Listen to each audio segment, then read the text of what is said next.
Now, when we do look at what you do breed for, many people breed for color. They want flashiness. They want lots of different colors. They want eye color. They want polled instead of horned.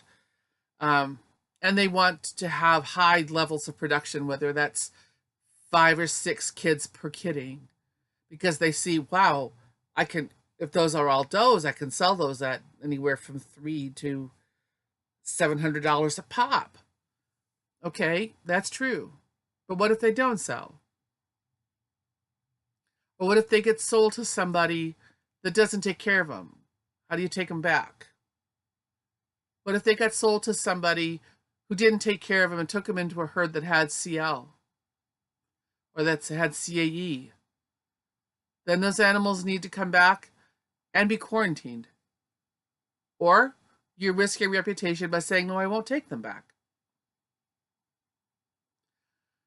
So having baby production be the main thing you sell for is not all that much different than a puppy mill.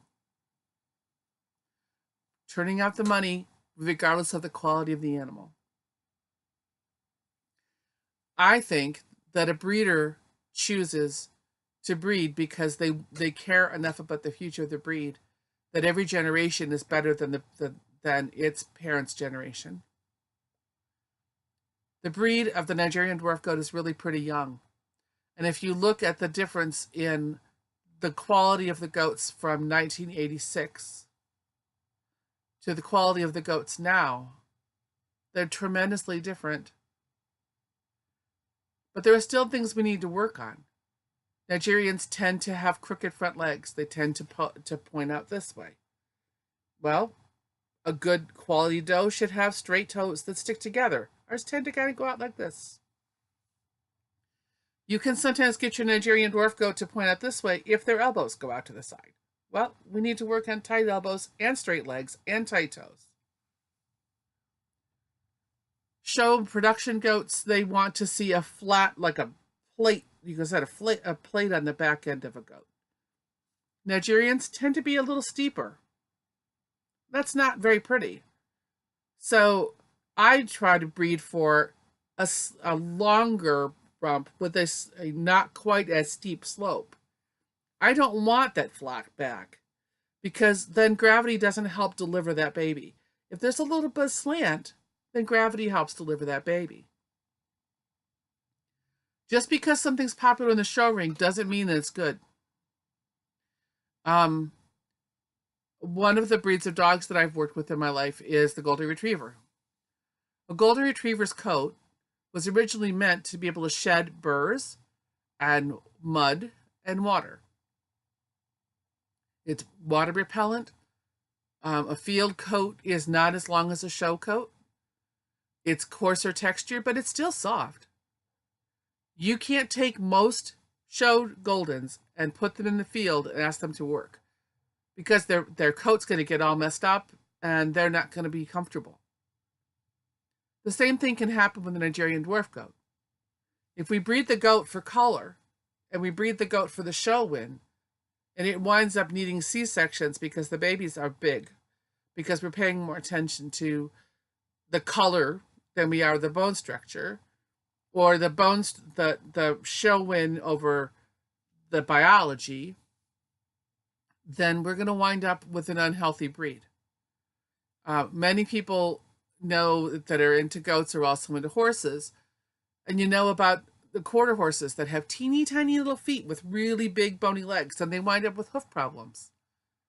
If you look at foundation quarter horses, they're big bodies, but they actually have good sturdy legs and good sized hooves because those are animals that were bred for work. And the Nigerian dwarf goat should be bred for work. Its work is producing milk. In order to produce milk, it has to produce babies. So ethically, I think we have a responsibility to breed for the highest quality milk that we can get and the healthiest babies we can get. That may not be having 5 or 6 or 7, which I've seen is really hard on a doe. She's only got 2 tits. So you've got 2 teats and you've got 5 mouths to feed, and they're all pulling at you. That's a little stressful. nowadays they've got milk on these whopping udders, and the back legs are out like this because they have to walk around this giant ball between their legs. How is that going to hold up over time? Are they going to get arthritis and they're not going to live to be 15 or 16 years because they may live it, but they can't walk? They may have whopping udders, but if they don't have a medial suspensory ligament to hold them up, then they've got this whopping udder that's tripping them. But they're dealing with mastitis or gangrene or teeth injuries. You have to look at the entire balanced goat. And a lot of people are thinking, I want $800 for a kid. I want $1,800 for a kid. I need to have the show wins to make that happen. Damned with milk production.